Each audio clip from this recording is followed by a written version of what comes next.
that moment it hit me. Harrison Ford most likely does not wake up every morning and go, remember your Harrison Ford. Remember this. It just naturally comes out of him. Nor does he go, remember your Indiana Jones. And there's this famous quote from Indiana Jones where he says, I'm making this up as I go. I'm going after that truck. Oh, I don't know. I'm making this up as I go. I was like, wow, it can't be methodical. And so people are kind and they were like, man, you sound just like Harrison Ford. I'm like, thank you. We worked really, really hard at that. It's also, I've got the benefit of his beautiful face and not mine. Great, because it is me. And it's not that I wanted me to shine through, but that means I wasn't worried about doing an impression. And instead I was making it up as I go. The challenge for us was not, can I convince you that I'm Indiana Jones? The challenge was, can we convince you that you're Indiana Jones? Because you're not playing Troy Baker again, you're playing Indiana Jones.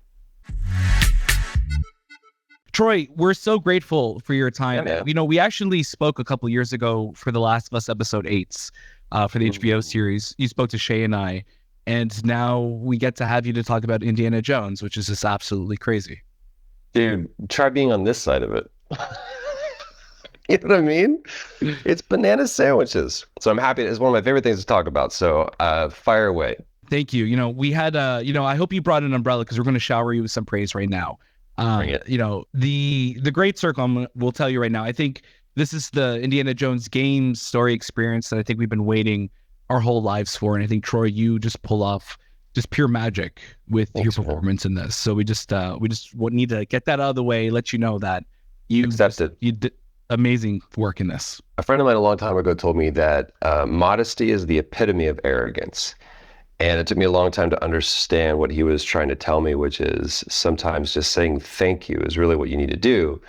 And for someone like me, it's hard to take a compliment. And I immediately want to point out all the things that I wish that I'd done better, or somehow feel the need to subvert your opinion with mine.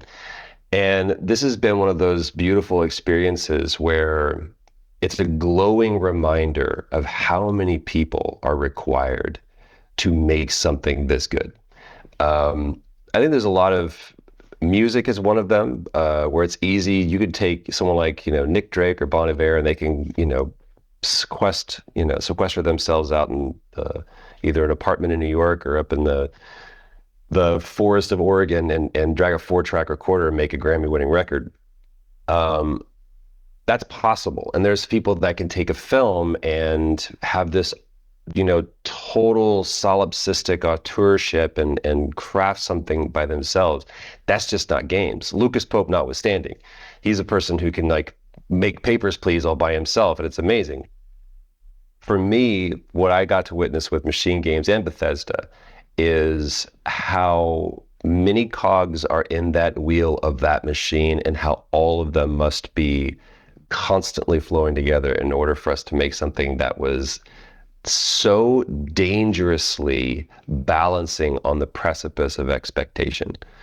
Because all of us were fans. All of us wanted to make exactly what you said, Daniel. It was like, I want to make this game that we've all been waiting for. And when you talk about working with Bethesda, especially Todd Howard, he's famously not wanting you to play Indiana Jones. What did you do to kind of win him over? Man, I'll never forget my first day on set. And Tom Keegan and I have never worked together before. We're trying to figure each other out and feel each other out. And I'm in makeup, which is getting dots on my face.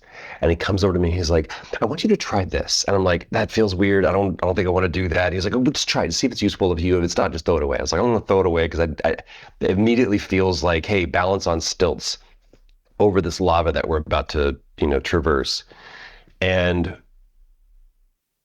I remember feeling all this pressure. And we started off by shooting the opening of the game, which, if you've played it, is you get to play Raiders.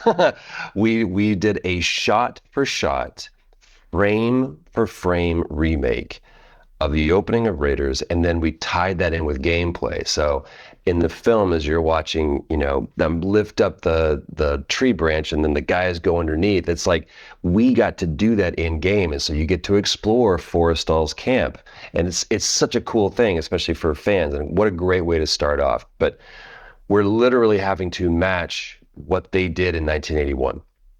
So I'm feeling a tremendous amount of pressure, and we're in the middle of COVID. To balance our time with everyone in Sweden, we started off shooting in LA, and so we have like 4 a.m. calls, and people back in Uppsala are on over Zoom trying to keep pace with us, and we've got 40 to 50 people at least on set. It was crazy. I remember getting to the end of the day, and it was kind of like that scene in Princess Bride. It's like, sleep well, Wesley. Nice job. Most likely kill you in the morning. And I'm like, well, at least I got to do it once.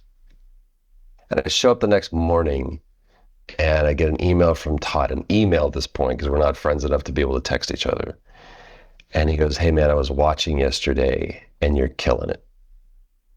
And I felt my shoulders just drop. And Todd is not someone, and he would admit this, he's not someone where you're like, we need to please him. If we need to please anybody, we need to please the fan that's picking up the controller to play this game and hopefully feel like they are Indiana Jones.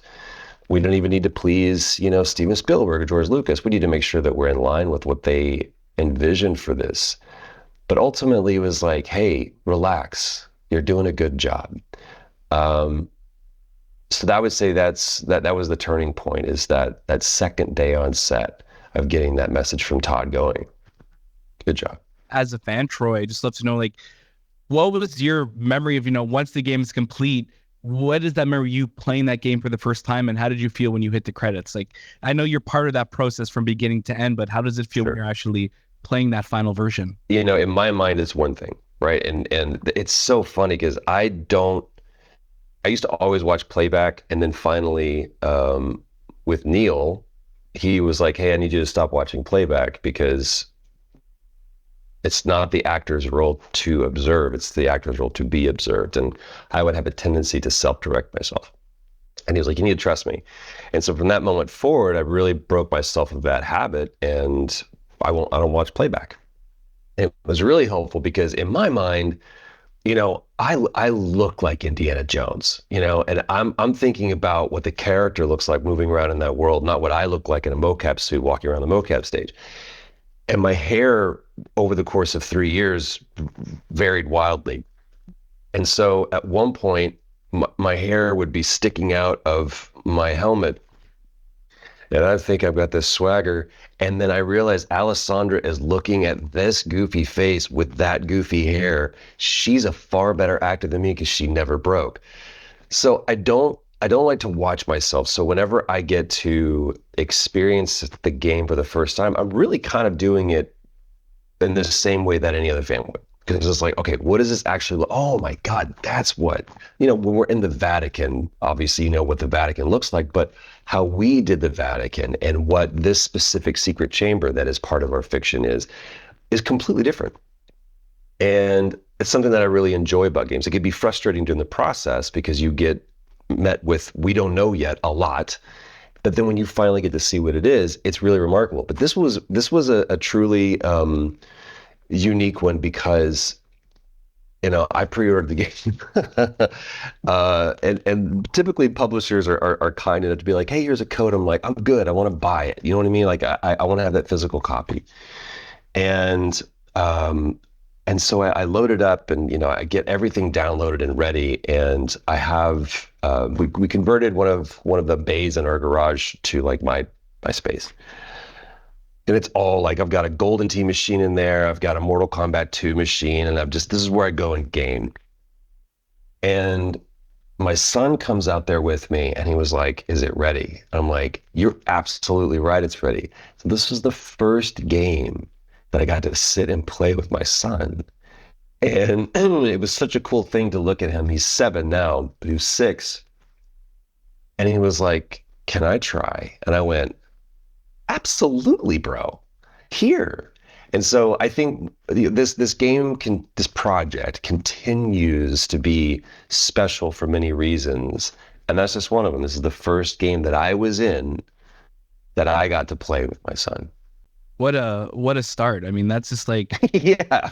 it's just like for so many people, like I remember watching like Raiders of the Lost Ark for the first time with my dad, but to have like that experience of you coming out, like you get to share like one of the greatest, characters of all time in film, and now you get to show your take on that on the game side too. That's amazing. It's pretty crazy. I remember the first time that I saw this movie. It was the first movie I saw in the theater. And so in 81, I'm 5, so I'm even younger than my son, but it left such an indelible mark on me.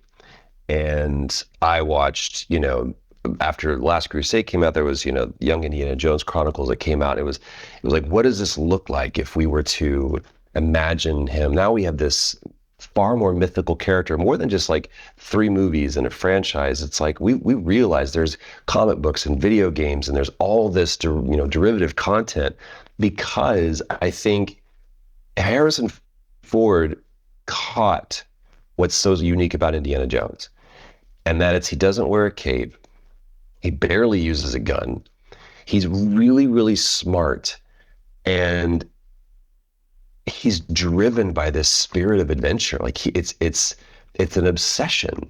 And that's what I love about that moment in The Last Crusade, when he's sitting there and they just escaped from the castle, and Dr. Jones Sr. says this is about preventing the armies of darkness from marching over the face of the earth.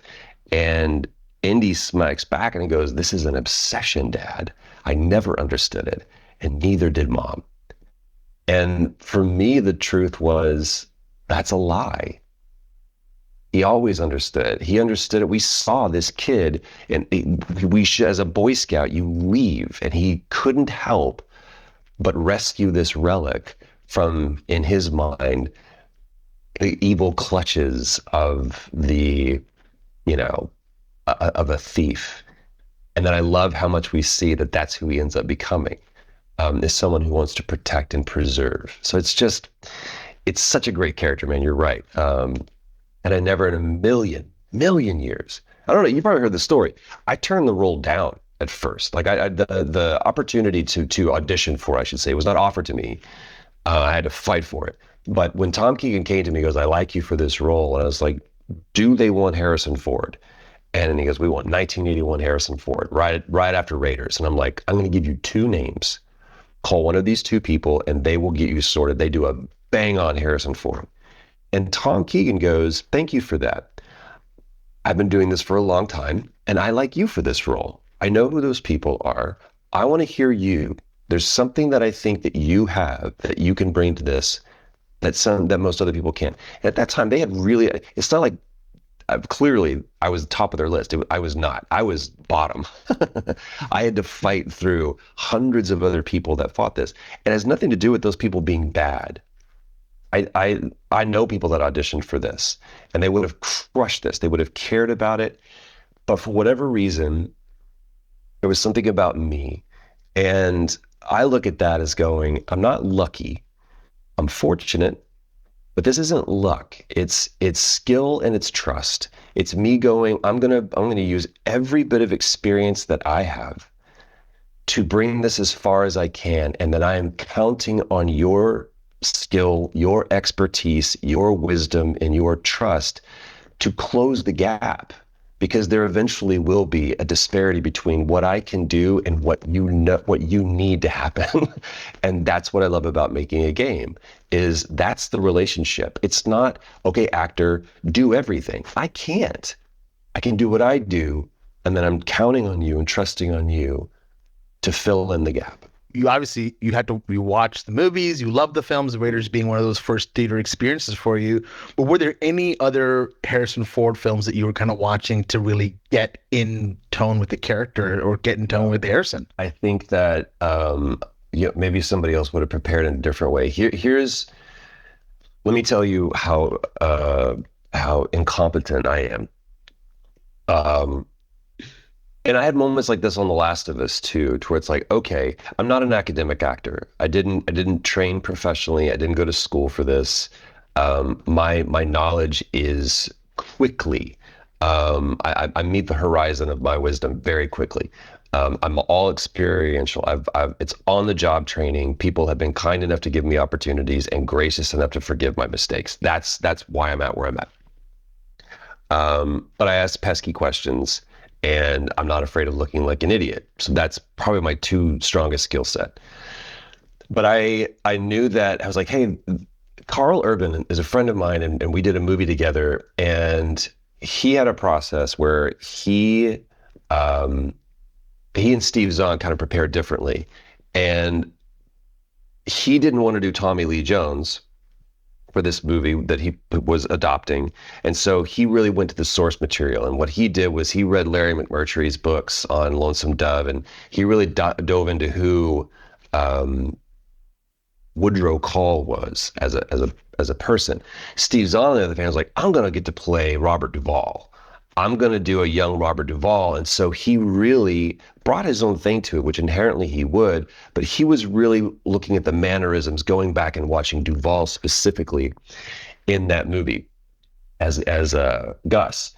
But I looked at that and went, I have never done a Harrison Ford impersonation. It's not something I think I can do. So what does that look like? How does my voice get there? And eventually you realize there is a timbre to his voice that's similar to mine. And, you know, it's like walking. People like start taking one thing that he does and they just keep doing that at it. And we go, oh, we can get that you're doing walking. And people do the finger wag with Harrison Ford because he does that.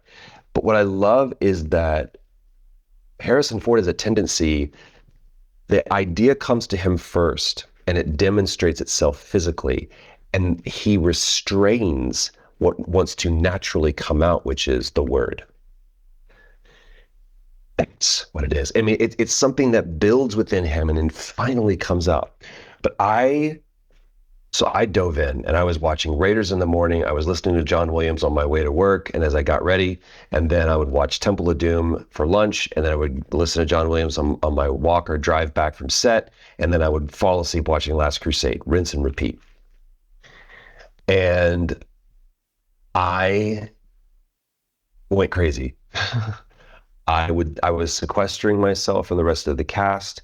And I was just inundating myself and trying to not be method, but just constantly having this be in the back of my mind. And I love telling this story because it was our second shoot. We were in Sweden and there was one moment that invariably happens when you're making a game. And I say, what am I looking at? And they go, we don't know yet.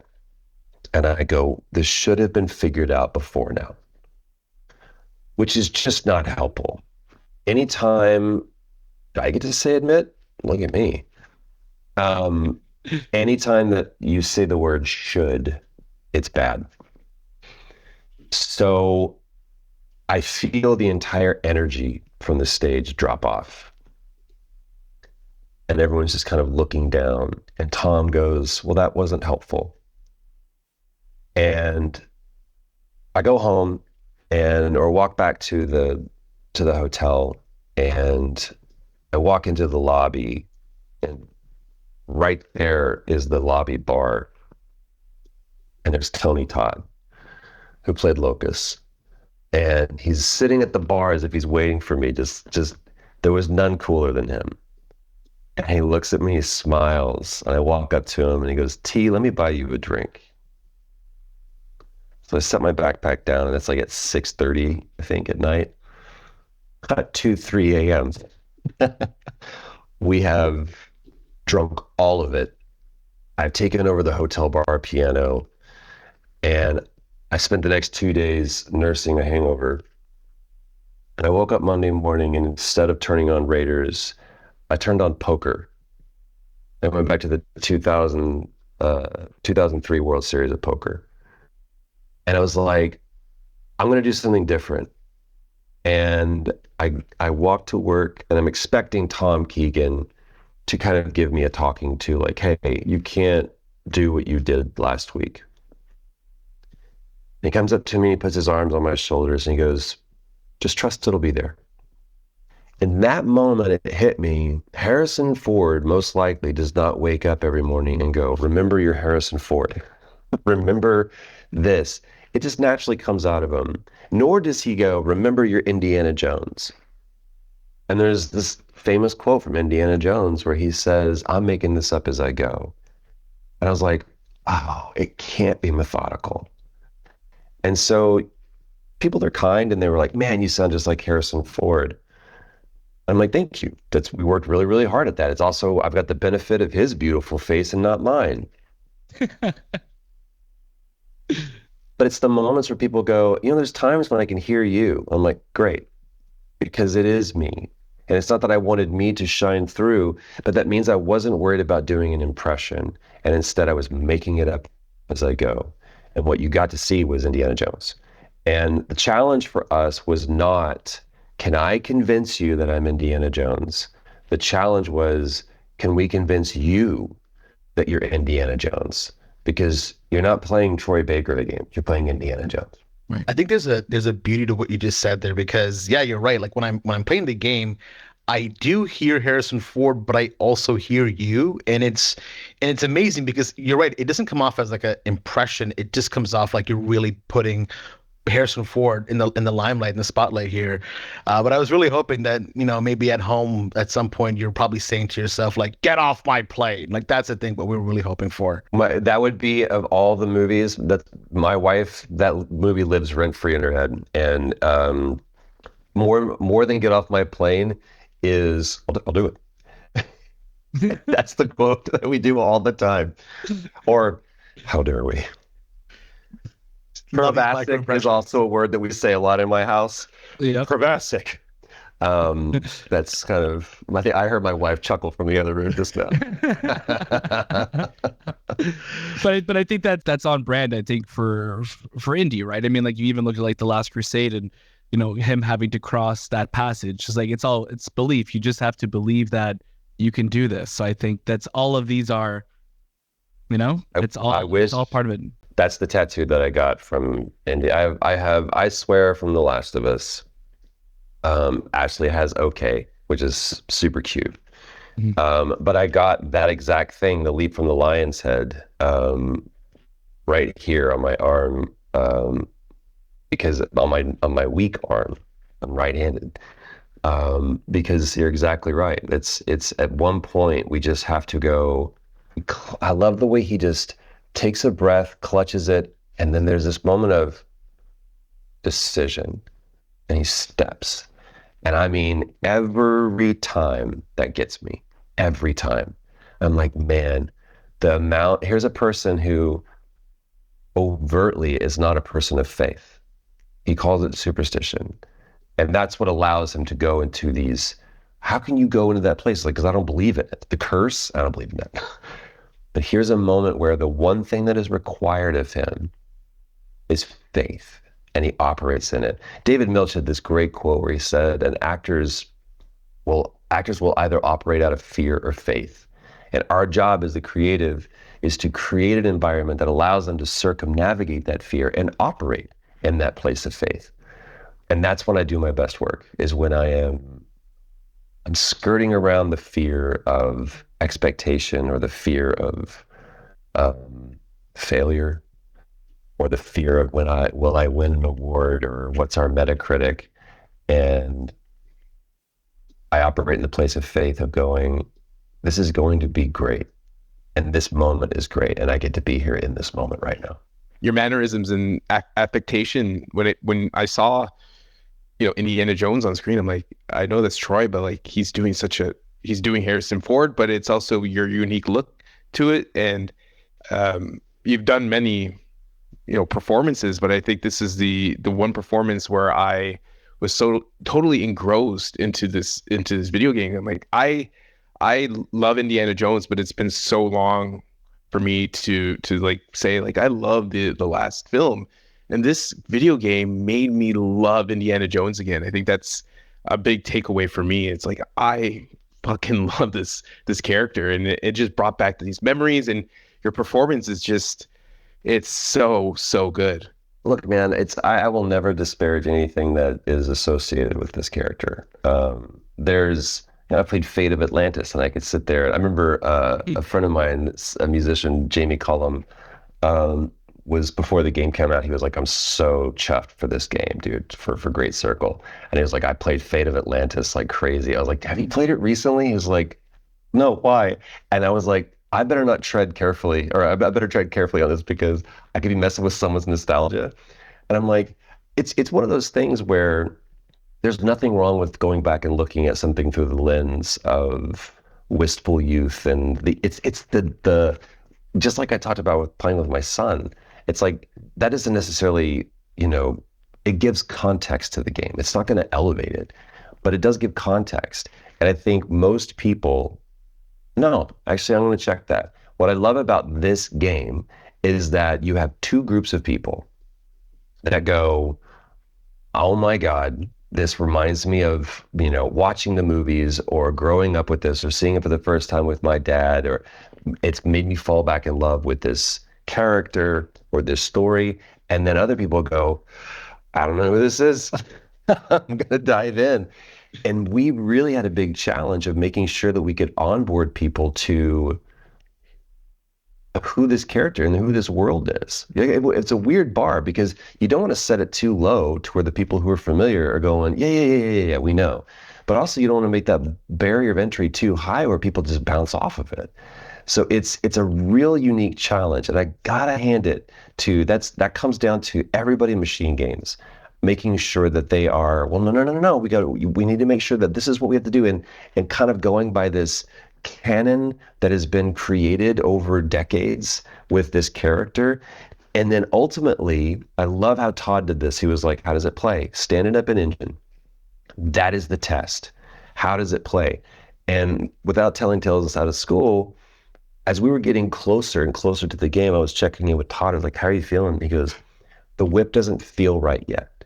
It doesn't feel right yet. Not it's not working or it's bugging or it's crashing the game, but it doesn't feel right yet. And that's something that I really respect about Todd is at the end of the day, he has to run a massive, massive company. He has to oversee a lot of teams, but he also understands that beyond economics and beyond the financials and all the technicalities that require that organization to run, how does it feel? And if it feels good, he'll get behind it. I really respect him for that. Did you have a particular way that you played the game? Because I love so much that you get kind of shades of like, oh, I could play this like I'm playing Hitman, where I could dress for the occasion for certain areas. Dude, if I want to go crazy and whip out my gun, I can. How did you play Indiana Jones? I'm a big stealth guy. I love stealth. But here's been the biggest piece of advice I tell her, like, go find the outfits. Just go find the outfits. Take the time to go find the outfits, because there's some times when I was just I was a bullet sponge, and I'm just running trying to get stuff. And to me, it's like this is the beauty of the game is you can play that way if you want. It's harder. And I think that there's a lot of stuff I really want to go back in Giza to because I was like, man, I want to find this stuff and explore it. But and do the black shirt, like the brawler test and stuff like that. Those are a lot of fun too. You get a lot of fun information out of that, and it's a great way to learn how to fight too. But you got to go find the outfit for that. The DLC is great because we get to spend more time in the Vatican, which was one of my absolute favorite. It's funny because Thailand, what would be Thailand, of course. At first, it was like, man, this is it's so long, and I was like, this is not going to be like when we shot it. There's so many scenes, there's so much content that we did for it. And it ended up becoming my favorite because once you get the rebreather, it's just like the whole world opens up, and it's a true testament to the game because most games by Act 2 have kind of showed you everything you're gonna do, and then to be able to add a mechanic that late in the game was super cool. I really applaud them for that. But for me, I always have a tendency to play this. Well, I'm on my second playthrough now. First played it on Xbox, then played it on PlayStation. The first one, I'm always just like sprint to the end. I'm not a speed runner, but I'm just trying to I want to get through the content. And I did this with The Last of Us and several other games. My second playthrough is I really take my time. Now that I know where the enemies are and kind of where I can spend some time exploring, I go through it. And I mean, I will log some hours in a game just exploring. But that's the beauty, man. How do you like to play? You can do it either way. Yeah, sure. And this is the game to do that for sure. Was there a favorite mocap scene that you filmed that you felt very, very proud of? Boy, yes. I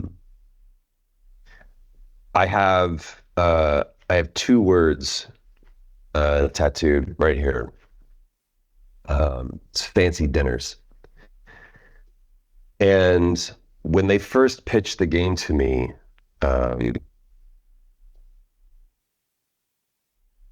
without spoiling anything, there's that final scene, and there's a callback to a scene when they're in Singapore, and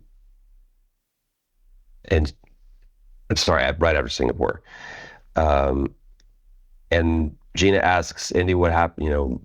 Is there a woman? And he said, didn't work out. I was too busy chasing the past. Didn't keep good on my promises. Fixing the broken porch, fancy dinners. And so at the very end, when they have this beautiful Casablanca ending and she's getting on the plane and she says, look me up when this is all over. Maybe we can have that fancy dinner.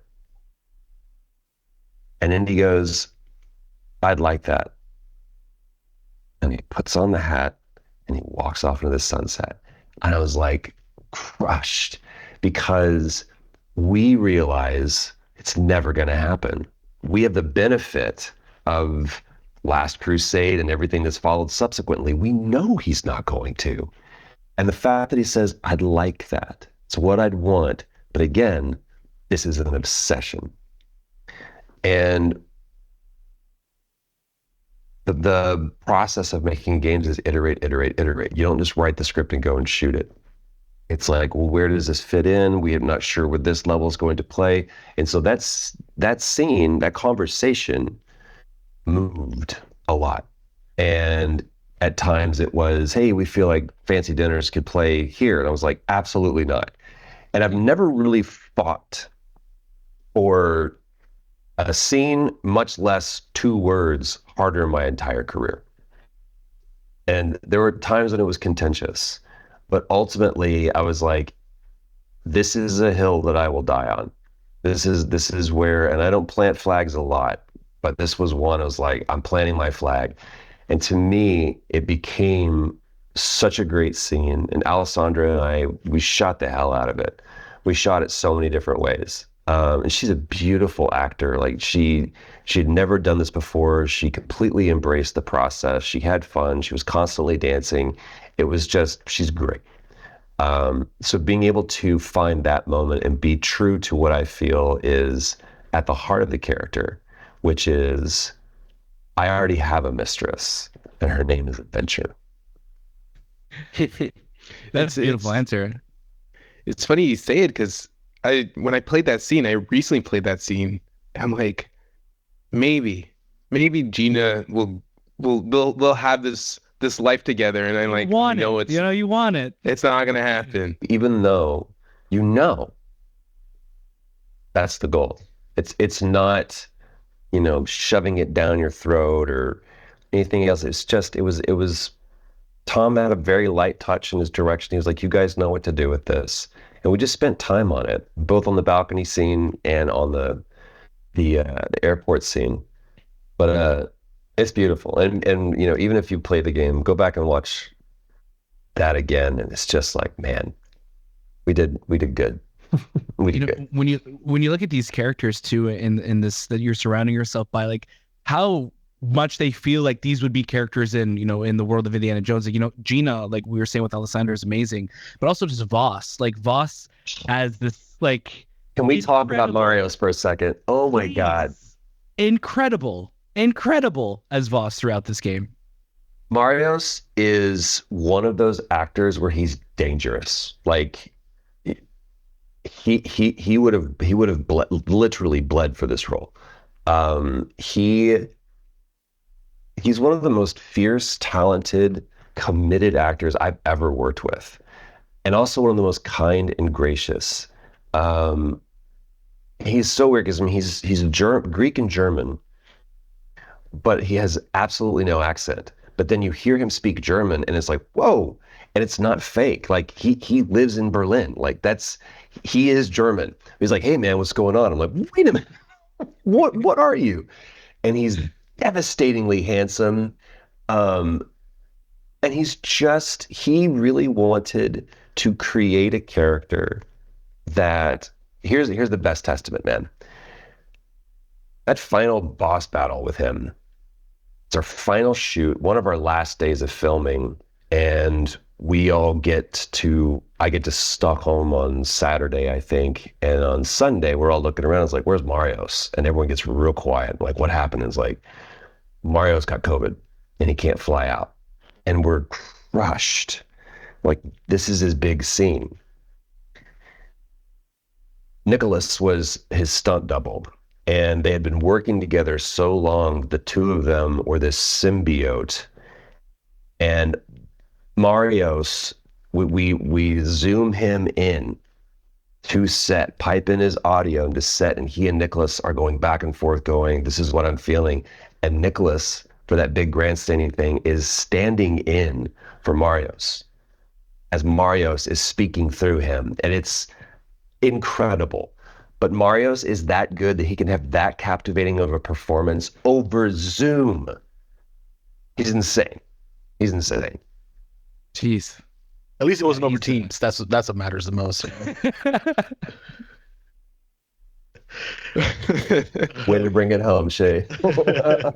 Dude, I feel like I'm running through, Giza right now with all the buttons and pressing, trying to figure out what's happening with my mic. Or Yeah, you've got some like Giza internet going on right now, dude. It's crazy. Troy, again, we're so grateful for your time and we don't want to take up too much. But before we wrap, we just wanted to really know that, like, we're so glad this game now is also available pretty much on the consoles that we can finally play with. And what's great about it is that it's opened it up to a whole new group of people that want to play it, and it's just going to become more and more successful with all the nominations that are coming out too. So for yourself, what's the pitch for the next game if we were to go back to Indiana Jones? Baby, I got my pitch. And here's the beauty of it. This is how I'm going to be incredibly coy. I have in my mind what I think is a great story and what I think would be the next installment into this. Ultimately, that is in the hands of Bethesda Machine Games. Do they want to make another game? Did they tell the story that they want to tell? And it's best to just leave this thing. Not everything has to be like, well, now let's chase a franchise. Sometimes it's like, we did it. Now, on to the next thing. What else can we tackle? Those decisions I leave to my betters. To me, it's not about what's the game we're going to make next. Did this story inspire someone to tell another one? More than another game being made, what I want to see happen is someone goes, I kind of have an idea for like a fan-made film, or I want to do something with Lego, or I'm going to build something in, UEFN. I have no idea. This is what I think is so brilliant, is that this story and this character continues to inspire other people to tell more stories. Do I have mine? Absolutely. And God willing, I get to tell it. But if not, what's your story? Which one do you want to tell? That's very true. No, I love that. That's a great answer. Sweet. It also keeps me out of trouble. Yeah. Safe. Yeah. Very safe. Troy, we loved seeing you on the stage last year. We're just so happy that we got to see you get the nomination this year for this role. You so deserve it. And we hope we get to see you on the stage again, man. So again, thank you for your time. Thank you, guys. I really do. Obviously, you can tell I love talking about this, and I appreciate you guys taking the time to not just talk to me about my experience, but just to talk about the game as well.